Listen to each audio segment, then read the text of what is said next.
Kisah Wayang Gojali Suto. Inilah adalah kisah yang menceritakan peperangan besar antara ayah dan anak, yaitu Prabu Kresna dengan putranya bernama Sombo. Bagaimana kesannya? Langsung kita ke ceritanya. Kisah diawali dengan suasana di kayangan yang tenang dan bercahaya keemasan. Betara Dermo dan Betari Dermi, pasangan dewa-dewi yang paling setia, sedang bersiap turun ke dunia.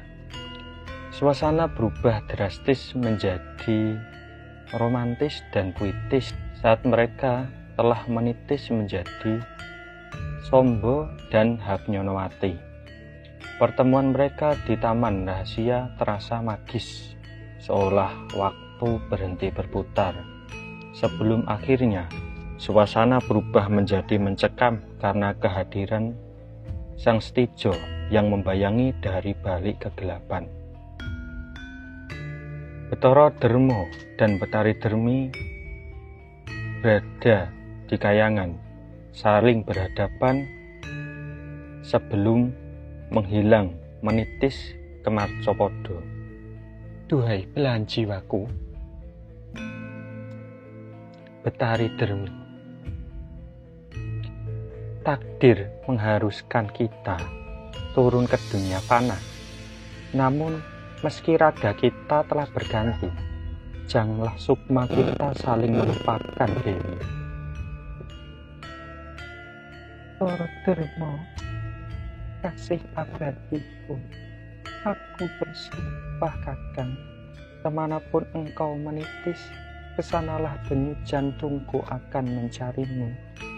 Kita akan memadu kasih kembali, Kakang, melanjutkan cinta kita di antara manusia. Cahaya kembar jatuh ke bumi. Betara Dermo menitis kepada Raden Sambo dan Betara Dermi menitis kepada Dewi Habnyonowati, istri dari Prabu Stijo atau Bungo Narokosuro. Sumpah itu kini menjadi kutukan yang manis. Adegan berpindah di Taman Sari.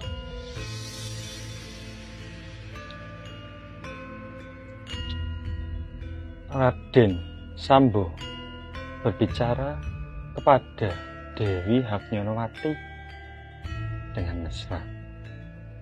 Dewi, maafkan kelancanganku. Sejak pertama kita bertemu di istana ini, ada suara di dalam dadaku yang menceritakan, yang menjeritkan namamu setiap waktu. Aku merasa kita pernah berjanji di suatu tempat yang jauh lebih indah dari dunia ini, Dewi Habnyonowati. Kakanggo, Raden, Yayi Sambo, aku merasakannya juga, Kakang. Saat engkau menyentuh jemariku, saat ingatanku melayang pada singgasana awan dan harum bunga surgawi, Kakang. Mengapa aku menjadi istri Kakang Bungo Narokosuro jika sukmaku hanya mengenali engkau sebagai tuannya, Kakang Sombo? Jangan takut, Dewi.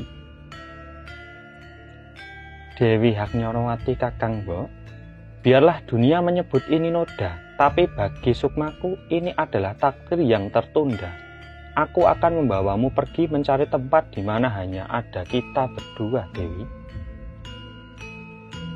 Aku milikmu, Kakang, sejak zaman azali hingga akhir zaman nanti. Mereka pun pelukan. Oh, Dewi Habnyonowati,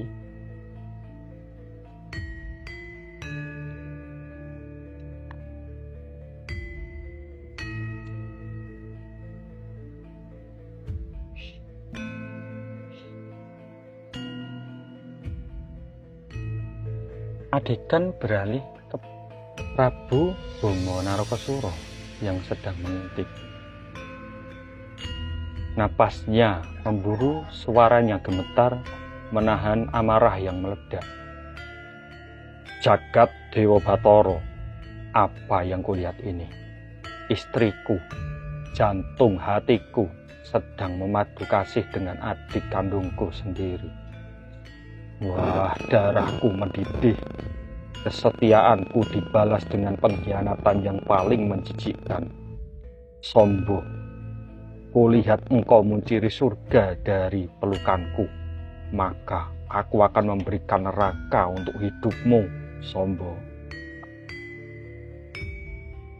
Kisah berpindah di Kerajaan Dwarawati. Suasana di balairung istana Dwarawati terasa sangat mencekam dan berat, seolah udara berhenti mengalir. Suara gamelan yang biasanya gagah kini terdengar merintih secara pelan. Prabu Kresna duduk dengan tatapan kosong yang penuh duka, sementara Raden Sombo bersimpuh dengan tubuh gemetar. Air mata membasahi lantai ubin istana. Keheningan ini bukan karena tenang, melainkan karena rasa malu dan kehancuran hati seorang ayah yang mengetahui putra mahkotanya mengkhianati kakaknya sendiri. Prabu Kresna berada di singgasana menghadap Sombo yang sedikit menunduk, menunjukkan keprihatinan yang mendalam.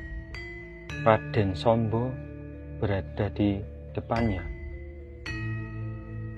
dengan posisi bersimpuh dan menunduk dalam menghadap sang ayahanda Prabu Kresna.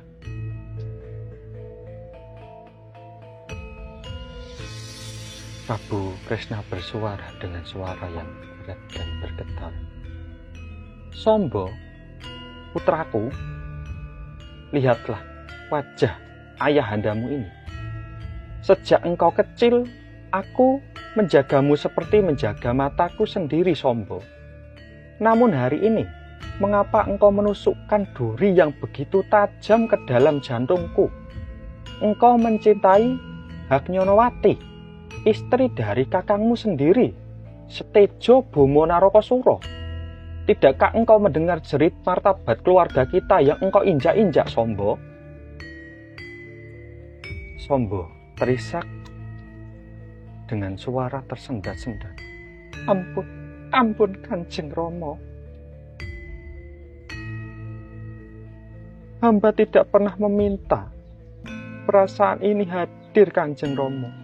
Setiap kali hamba menatap wajah Kakang Mbok Dewi Haknyonowati, bukan wajah seorang kakak ipar yang hamba lihat, Kanjeng Rama, melainkan belahan jiwa yang telah hilang beribu-ribu tahun lamanya. Sukma hamba meronta-ronta, Rama, seolah-olah hamba akan mati jika tidak bersamanya, Kanjeng Rama. Cinta macam apa itu? Cinta yang dibangun di atas air mata saudaramu. Setejo adalah darah dagingmu.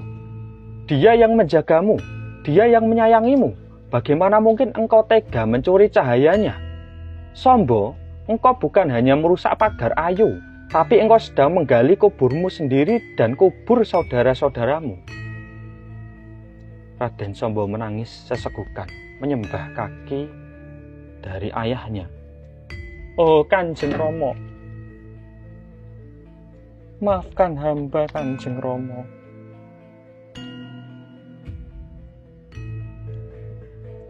Hamba tidak bermaksud, Kanjeng Rama.